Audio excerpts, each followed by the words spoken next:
Hello, everybody, and welcome to our team huddle. I'm so excited tonight for you to have Amy Jelassi, one of our brand leaders in the UK, fourth ever brand leader. She is amazing. We haven't heard from her in a little while, so I'm so excited that we've got her on the call tonight. Amy is a mum of three. She has got 7 years now experience in the industry. I'm sure she'll correct me. I think it's 6 or 7, but she'll tell me. And she really wanted to do the call this week because she's got an incredible topic to talk to you guys about that she thinks follows on perfectly from last week's incredible call with Lynn and Catherine. So without further ado, hello, Amy. Thank you so much for my little introduction. Hello, everyone. I'm sure you've all seen me before. Maybe you haven't. Like Rach said, I've not actually done one of the huddles for a little while. So the reason we're doing it tonight is because I couldn't do tomorrow night because I'm working. But I really didn't want to miss it because I was really itching just to come and, share with you a few different things. And yeah, something that I feel really passionate about actually for the topic tonight. So as Rach mentioned, after Lynn and Catherine's amazing huddle last week, which was based on like going with your gut, I wanted to flow on this week with another helpful topic, which is going to be based on remembering your why, which is probably something that we all tend to forget about every now and again when we get caught up in, different things within our business. But at some point or another, in our business, we're going to have to dig deep and we're going to have to remember exactly why we do this. Okay. And don't get me wrong, like when you've been doing this maybe for a little while, your why may change. You don't have to have the same why throughout your whole journey. You might have a why, you might achieve that why, and then, you might want to set yourself another why. It will change over time. But basically, no matter what, your why will always be your biggest motivator. When you have to strip it all back and go back to basics, everyone is doing this for a reason. Now, I wanted to share tonight because although I've been personally in the industry for 6 years now, there's always tougher times in business where you have to remember why you're doing it, and for me, over the last 6 months, I've really had to dig deep again within that. So for me, my biggest why throughout my whole journey in the social selling space has always been to provide my family with an amazing life, not have to worry about traveling several times a year, just providing my kids with the best possible life. I think that's, probably a thing that we all feel really strongly about. But not only that, it's really important to me that my children see that actually there's a way of doing this, like outside the rat race of life, as I like to say. Like there's a way that you can think outside the box. And I think it's really important that my children see that and know that if they have a passion in life, they should go with that and follow that no matter what others may think. So it's kind of like I want to provide for my children through doing this business, but I also want to inspire them, and show them that there is different ways to do things. Business isn't always going to go our way. And I think the sooner that we can accept that, the less that you'll be phased when things perhaps don't go your way so much.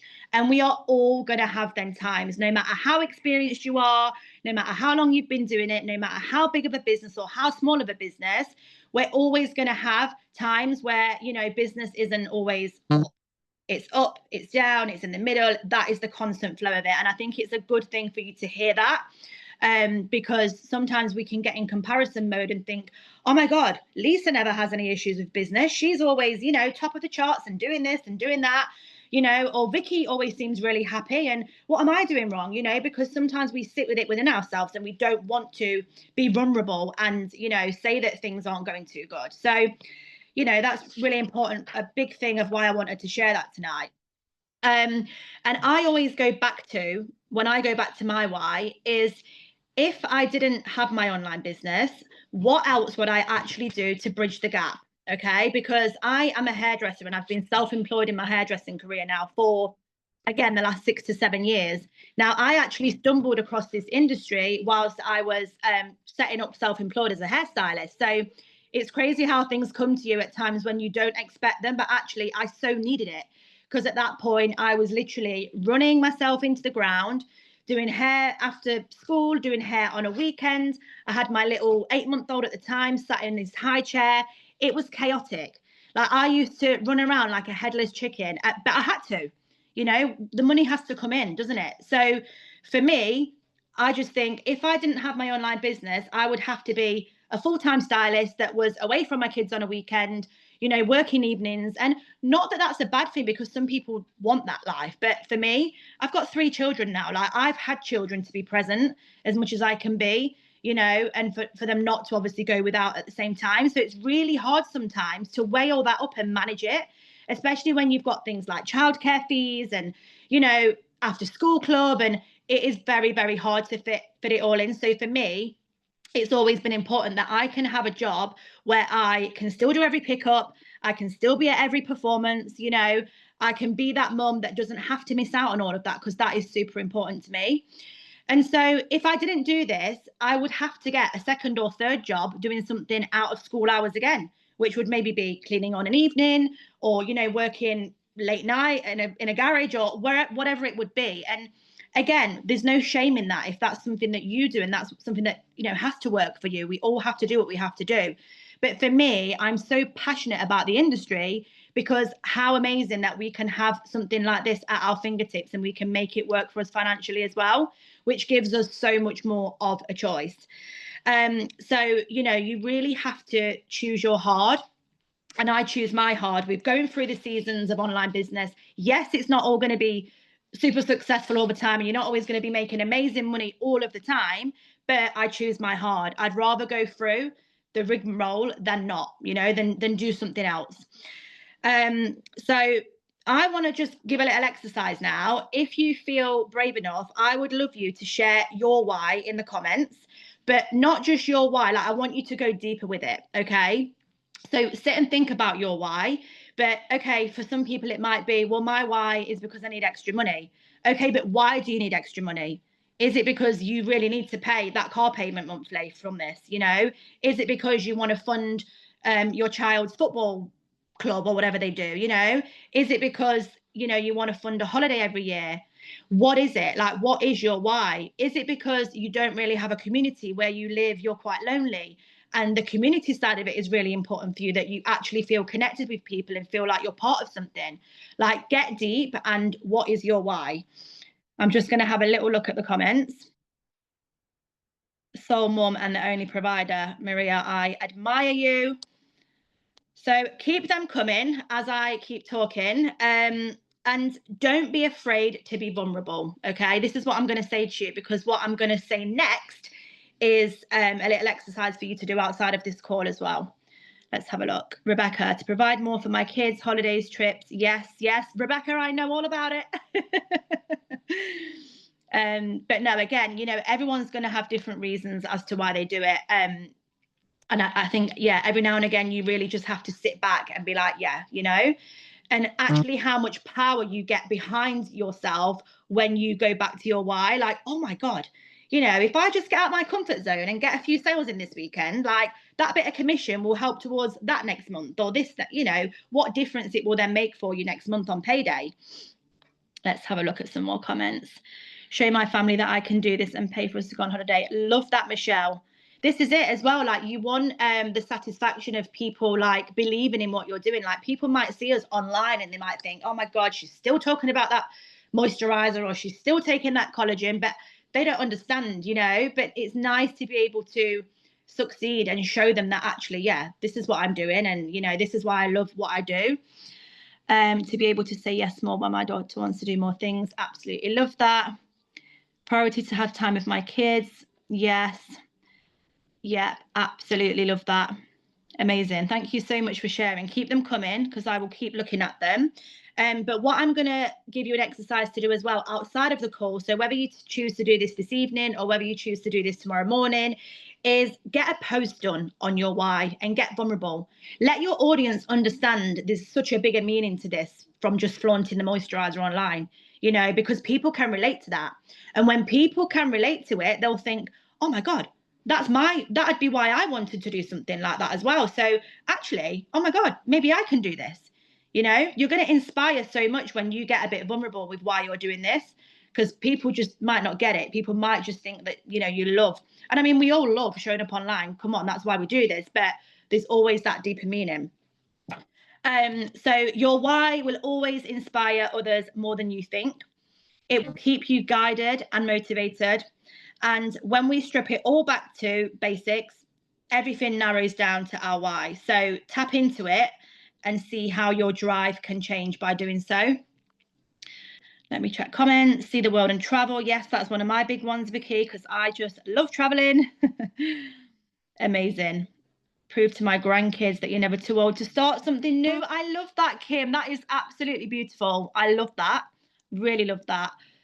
Gosh, it's quite emotional, isn't it? You know, when we think, gosh, we're in this space tonight, all 36 of us, and all 36 of us have made the time to come on this call tonight to invest in ourselves for our why. And I just think it's such a beautiful thing. Okay. I feel like I've just gone blah, blah, blah, blah, but I really hope that it's got you thinking tonight, you know, and has inspired you and motivated you a little bit more, you know. So Rach, is there anything that you would love to add to that?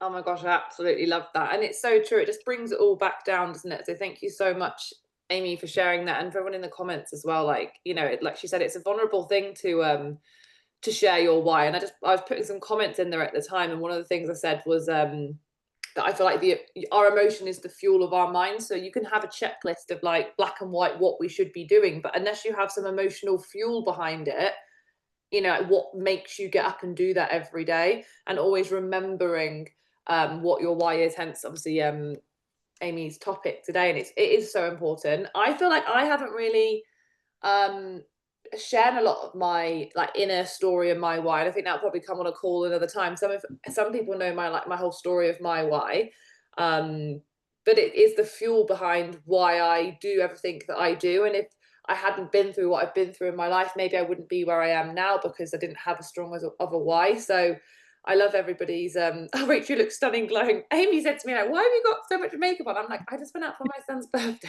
and I haven't taken my makeup off. So I know I look really glam for a Sunday evening, but thank you so much.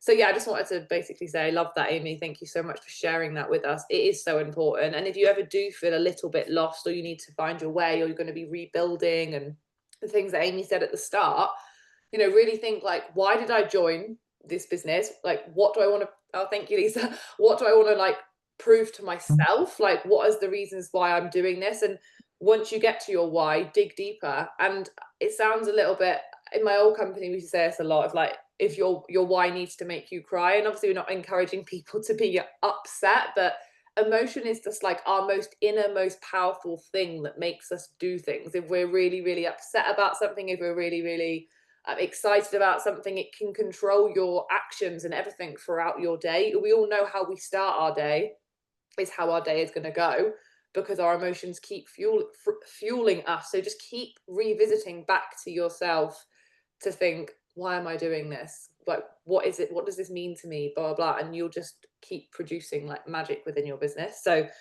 I don't want to speak anymore, because I want Amy to close it. And I'm just so proud, Amy, hearing all of this. And I just absolutely love everything that you've said. So thank you so much, babe. Oh, thank you. That was amazing. And let me just see, there's still more comments coming through, which is so good. And I think, yeah, really just to close on saying, like, you know, things can get a bit fiddly, things can get a bit fluffy in business, and you can start focusing on this and that and the wrong things, and it can all feel a bit chaotic in your head sometimes, and you can get a bit overwhelmed. It's, you know, it happens to us all. But again, like, what really helps me is just thinking like, right, you know, 1% better each day. And again, just focusing on why am I actually doing this? So yeah, I hope you've enjoyed it, everyone. Thank you so much for taking time on your Sunday night to join us. It is recorded, so we will share in the chats later on for you. And I wish you all an incredible, incredible week. Let's go and smash the last, like, what have we got? A week or so left of the month? What have we got? We've got 11 days. 11 days. 11's a magic number. Woo! Take care, everyone. Thank Thanks, you. Amy. Thanks, guys. Bye. Bye.